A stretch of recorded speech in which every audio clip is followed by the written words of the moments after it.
Welcome back, everybody, to a special in the studio edition of the Drury Outdoors 100% Wild podcast, episode 157. And we're the only show guaranteed with a money back guarantee.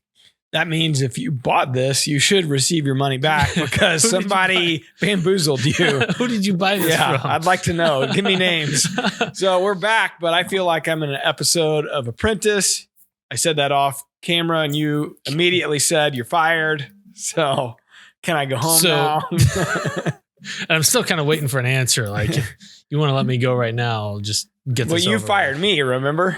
Yeah, but then you said, well, it's actually the other way around. So we'll both fire each other and we'll get go take out of here. Off. It is Cinco de Mayo as we're filming this, so not like anything's open. It doesn't matter anyways. It's just another day. But it is great to be back in the studio. Yesterday was our first day actually back here with everybody, with most everybody. Yeah. And it's just nice to kind of get back into a normal routine again. A somewhat normal routine. And you know, we're trying to do our best. So here in Missouri, where we're located, Governor Parsons opened up businesses starting on May the 4th. Mm-hmm. So we obliged. We got back into the studio here. We're following all the CDC guidelines and doing the best we can to be safe and stay healthy, but hence the distance between us. Yeah, but in general, it was time to get back in it. You know, they said we could, so we did. And I'm glad we're getting back to some sort of normalcy here. 100%. We got a little bit of the turkey season left. I guess when this airs, turkey season will be in our rearview mirror for Missouri. Yeah. So good luck to everyone that's still out there pounding away and maybe still have a tag left to fill. Yeah, I know. Just from our perspective, Mark and his band of merry men and women up at his camp between Missouri and Iowa, that, you know, I have bazillion tags, I think, and I think they filled them all, most of them live They're on Facebook. Turkeys off. Like, it's just a totally different level of turkey hunting. It is. And the turkey numbers are a little different where they're located at up there. Makes me feel better.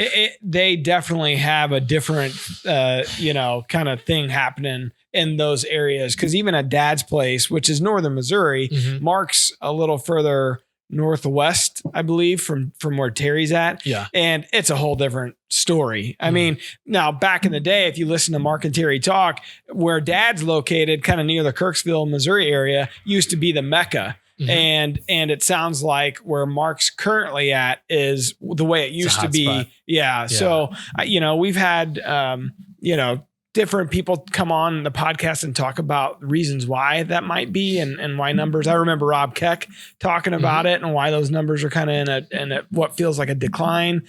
You know, Dr. Mike Chamberlain was talking about it off camera one day when we had him on the podcast. So, in general, one of the things that we're going to talk about today are hunting numbers, license sales, kind of what this pandemic has done in that regard. And I'm looking forward to jumping into that. Maybe this is a good jumping off point to get into it. Yeah, we've got Natalie Krebs, who's a senior editor over at Outdoor Life. Natalie, welcome aboard.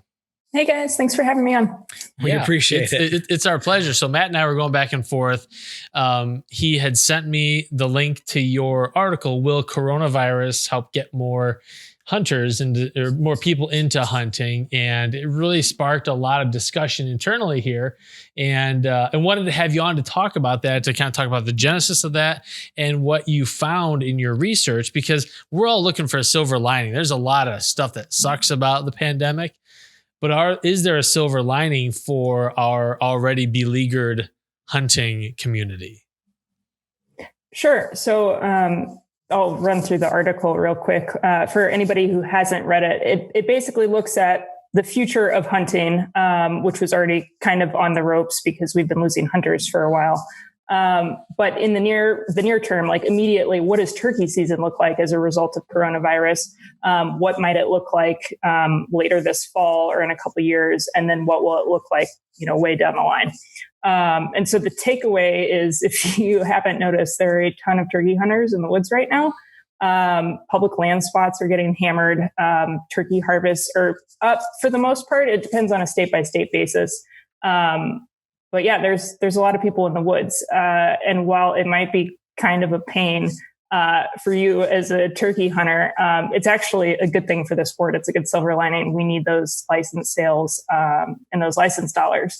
But it's kind of complex too, because some turkey biologists are worried about turkey harvest and stuff. So it's all over the place. But the good news is that this is a good thing. It's a great thing. And I think there's a couple reasons, and we've talked about it a little bit on our podcast before in the last few weeks. I think that, the fact that obviously a lot of people are working from home, a lot of people, their kids aren't in youth sports right now. So they have the ability not only to take their kid hunting, but then to actually experience hunting again themselves. Yeah. So I often wonder how much of it is just our numbers coming back a little bit versus what a new hunter to our community. The reactivation versus recruitment. Yeah. And I'm sure there's not really a great way, or there's maybe not any data yet to state that. But, I've seen other articles on Yahoo and Fox and talking about, people that are a little worried about, the meat shortages that been talked about here so much recently, and wanting to have the ability to go hunt. So I know there's definitely some new hunters in the mix here. You just wonder how many of those license sales can be equated to a new hunter coming in. Sure. And yeah, like you say, it's pretty tricky because we're in the middle of turkey season, so we don't have data yet. I'm sure states will be able to look and say how many of these were new license buyers and how many were people who've had hunter ed numbers forever. But either way, that's good news, because if you have new hunters coming back who have time to hunt and who maybe didn't make time for it before, now they have the time and they're remembering how much fun it is to go turkey hunting. Like, that's great. Yeah. We like that. But the other thing is that, that could go back down. Like, even if somebody loves to turkey hunt, they may just not have the time. Like you say, like when Corona's over, people are back at work, like family stuff starts up again. We could see that go down. But a promising sign for just like new hunters is that Google search results are through the roof on things like how to hunt and even how to fish, turkey hunting, turkey season.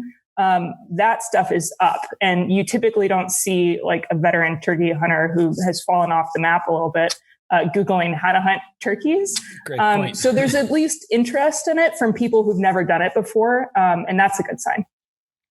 Yeah, the other caveat to it all is it's interesting timing, because they can't go to the big chain, box store retailers, the brick and mortar. You can order some supplies online. Obviously, you can. I think some of the smaller brick and mortar stores that are kind of rural are still open. Yeah, farm and home kind of stores. Yeah, exactly. But I wonder if one of the negative side effects is that the industry itself, minus the license sales, maybe aren't experiencing the boon with product sales that go along with the license numbers going up, just because they can't get the product, frankly.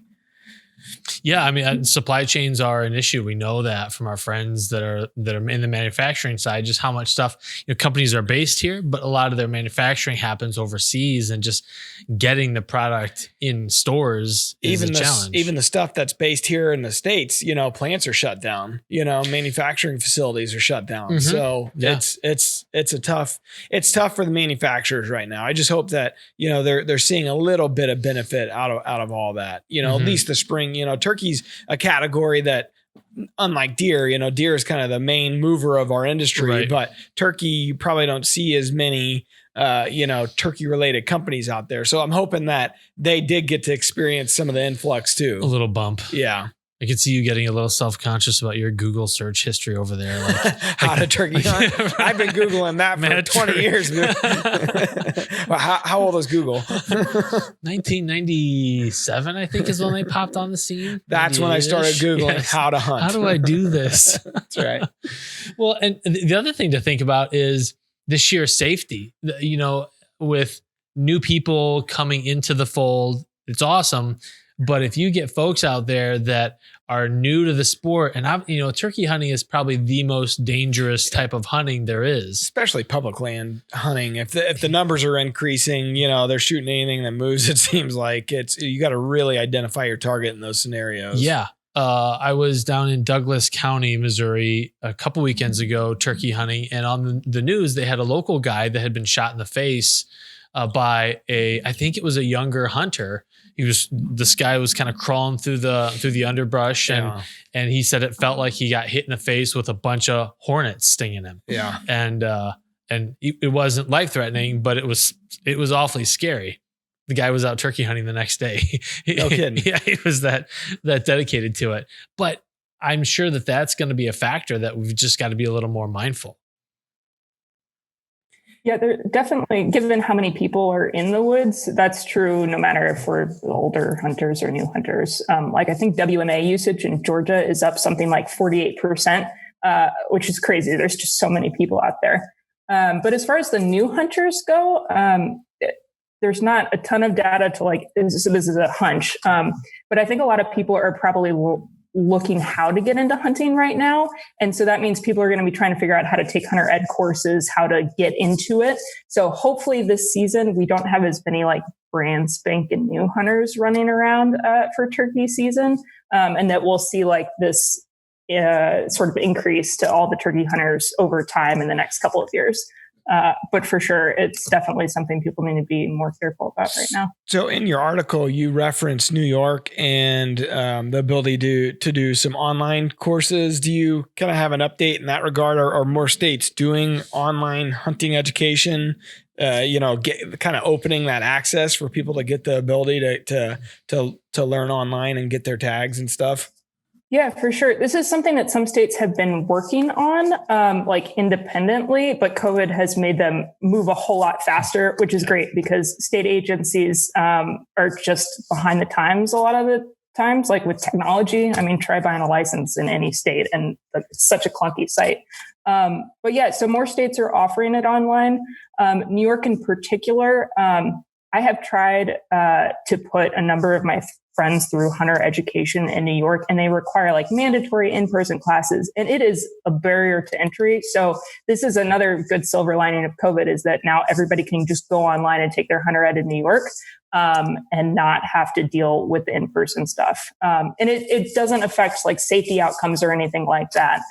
It just helps more people get hunter safety courses.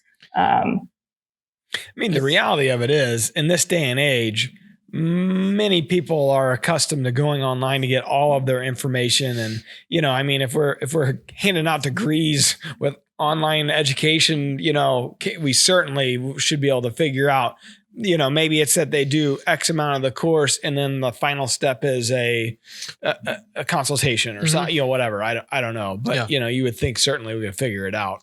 The other aspect if you are a seasoned hunter, but you have friends that are interested, a lot of states have an apprentice hunter program. So you can circumvent the hunter safety course for maybe 1 or 2 years, get a low cost, like $10 apprentice card.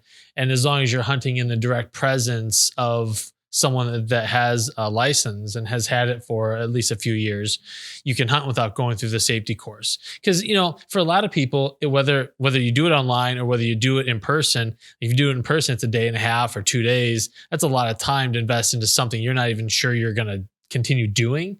So the apprentice programs are a nice way to help people lower the barrier to getting into the sport by just buying the tag or buying the permit and then hunting with someone who is seasoned and who has the experience. And then they can decide if maybe next year I want to hunt by myself. Then they go through the safety course. Yeah. And that's something that personally, I think every state should offer an apprentice license, because with your hunter education class, they call it hunter ed, but it's really hunter safety. Like they teach you what to do and what not to do. They don't teach you how to hunt deer or how to hunt turkeys. Like people will come out with a certification and have no idea what to do. So apprentice licenses are a great way to actually like hunt safely with somebody who wants to help you out. So I totally agree with you. That is something every state should have. Whether or not COVID prompts states to do that, we'll see. But it's a great idea. It is. It's really handy. I mean, we've had a few guests, partners and things like that come into camp and use apprentice, the apprentice program to hunt with us. And, if that's a way you can get somebody interested in the sport by going with somebody that may know a little bit more, because I think that's they look at it and like, man, I don't know where to start. So if you go sit in the woods with somebody that's been doing it for a long time, there's no better way. It really is. It's a hunter education class for all in one there. Yeah, probably a lot safer, and it's cheaper, and it just makes a ton of sense. Yeah. Hunters, this has been my thesis for a long time, is that hunters are probably the best anti-hunters, because whether we're being selfish or we're being mean to, comparing other people's kills, I think we probably do a better job of keeping people out of our sport than true anti-hunters do. Natalie, are you seeing any sentiments from long timers who are maybe a little salty towards people who are new to the sport? Yeah, it's definitely, absolutely. Because it's like, nobody wants more hunters in your own public land spot. It's like, yeah, that sounds great, but not in my county. Like, it's understandable. Like there's the resource is finite, land and access is finite. But so I've seen a lot of our longtime contributors say like, yeah, that's a great concept, but like we don't need more hunters. Have you been like in the woods at all? But what I will say is that when people actually get to know somebody who wants to learn how to hunt, they're suckers for trying to help people learn to hunt because it's fun. Mm-hmm. And so one of the things that I talked about in that article, I was talking to a guy who thinks we need to make helping people learn to hunt cool, like the new thing in hunting. Because it's really cool to watch somebody shoot their first deer and help them shoot their first deer. And the idea is like, if you do that, like you're going to have fun, like you're going to lose that competitive edge because you still know more than this person. You're still going to be able to like go do things that they can't and have a skill level that they don't. But you make some new hunting buddies, you might get some new land access as a result. It's fun, which is why mentoring could work if we all got on board with it. Yeah, and everyone getting on board with it is a challenge because I kind of made the joke that it's like a landfill. Like people want a place to put their garbage, but they don't want it in their backyard. Well, I think you look at it a couple different ways. So obviously, I don't have the perspective of the public land side because I've always hunted with Dad. Whether it be on a lease, when I was a young kid in Illinois, or, in our backyard, our 24 acres at home, or now, at his farm. So I don't have that perspective like you might have in regards to going to a public area or suburban, type hunting. Mm-hmm. But in general, I think, you look at people and they say, well, if it's your spot, you bought the land and you pay the taxes and you have all the input costs and the blood, sweat, and tears. I think it's definitely a different type of mentality that you have to get over into to say, yes, I want someone to come in and hunt my stuff. Yeah. And then on the other side, if you are a public land hunter, to you guys' point, do I want more people in my spot? Yeah. It's already tough. So I get it. It's I think the privatization of land is as much a fault as anything out there, but I don't have an answer for it. It's probably not a hot take here. I don't have an answer on how you fix that other than maybe you have to kind of get over yourself and invite others, or if you have a lease, invite someone with you, or you kind of got to get over that. I think we're playing long ball here, right? Yeah. We're either thinking about this season and the tag I have in my pocket, or we're thinking about the rights and opportunities of hunters a generation 2 or 3 downstream from us. Yeah. And that's hard to do, especially when you're eating tag soup right now and still haven't killed yet. Yeah. Well, and the other thing too is like, I think you guys think about big bucks all the time. Like that's what you do and you love to do. But like one way that private landowners can help with this is like a lot of people have way too many does. Certain areas where you live, there's overpopulation of whitetails. People can't kill enough does to balance the population. And like, if you can bring somebody onto your property to shoot their first doe and they're not going to touch your bucks, or you can do it in a way that doesn't pressure the property, like you can help each other out that way. That's something I did actually in Missouri in December. We did a QDMA field fork hunt, and this landowner who kills big bucks every year had 6 hunters come in and kill 6 does. And 4 of those people had killed their first deer doing that. Cool. So that was a win-win, and that was really cool. And then the other thing is, like, it doesn't have to be deer. Like, people are into squirrel hunting still, small game, and like that's a pretty low impact early season thing you can do. Also on public land as well, pretty easily. Like, that's not too competitive. So there are ways, even if it is, even if people are thinking deer, it doesn't have to be quite that big scale. Squirrel hunting is a great way to get people into hunting because it is an emotionally complex thing to kill a large game animal. To see something the size of almost a person laying there dead or dying versus a squirrel. There's just something. You killed a rodent. Killed a tree rat. It's a little different. Obviously, there's still life there that you've taken, and there still has to be some reverence, but there's just the gravity is a little different. No doubt. And so turning people on to squirrel hunting, and there are concepts, skinning the squirrel. It's the same concept applies. Take the guts out, take the skin off, all that kind of stuff. Same concepts apply, but on a much smaller scale and much more easily for someone to figure out and kind of work their way through. No doubt. And we got way too many squirrels. There's no shortage. Especially when you're deer hunting. That's the only time when I go squirrel hunting, I'm seeing deer. When I'm deer hunting, I'm seeing squirrels. Yeah, there you go. No doubt. So Natalie, where do we go from here? Do you think that 2020 is going to be a blip on the radar for hunter numbers, or is this the start of something bigger? That's a great question that we'll have to see. There's two arguments for it. Like, one, it could just be a blip. Everybody's out of work right now. Like, it's not new hunters. And the other thing is, like, we're in a recession right now and people are getting hard up for cash. And we saw a slight decrease in hunting license sales in 2009 after the 2008 financial crisis. So that could happen again very well. But on the other hand, we could see like year over year more folks get into it. And that'll be hard to say. Was it Corona or was it all of our recruitment efforts we've already been working on, which are maybe finally starting to kick in, which would be great because this has been a problem since the 80s. So hopefully, yes, like we could use some good news from this. So I'm hopeful and optimistic. And I think states will sort of speed up their reactions to things as a result of having to go digital for a lot of this and make it more accessible to people all over the country as opposed to just in certain areas. There certainly is a need for state game agencies to up their game. Here in Missouri, we have a very unique model. It's an apolitical model.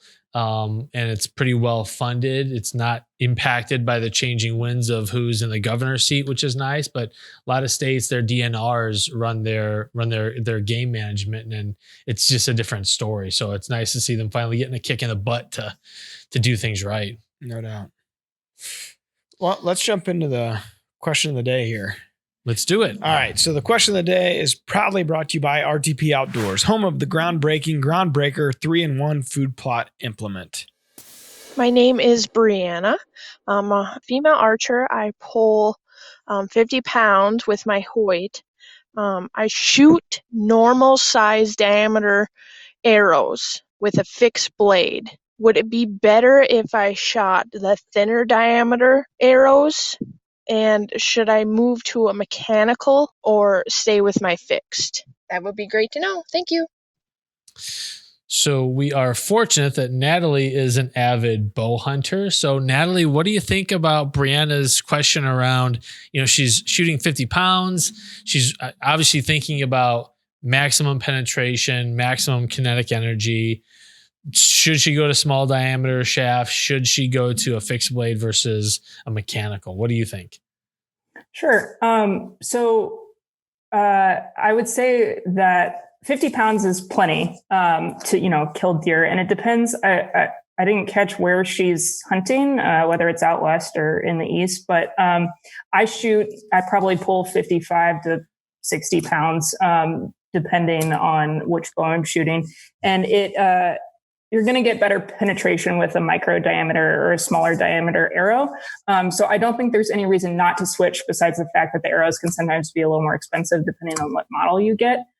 You'll get better penetration, you'll get better velocity downrange, and you can have less drag on it. So especially if you're shooting farther distances, it's a great option. but there's no reason not to set yourself up for success with that.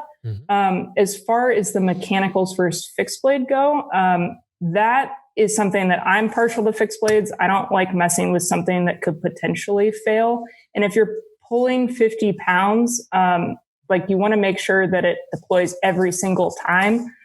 So I would be inclined to stay with a fixed blade. If you're worried about extra penetration, you could do like a heavier front of center and switch from like 100 grain to 125 grain and have a heavier like front on your arrow.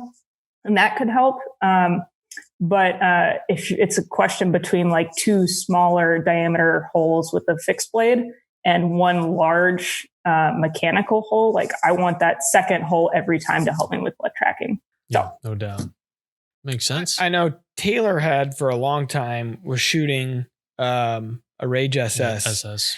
And Mark switched her over to, I think, a Rage Expandable 2.0 this past year.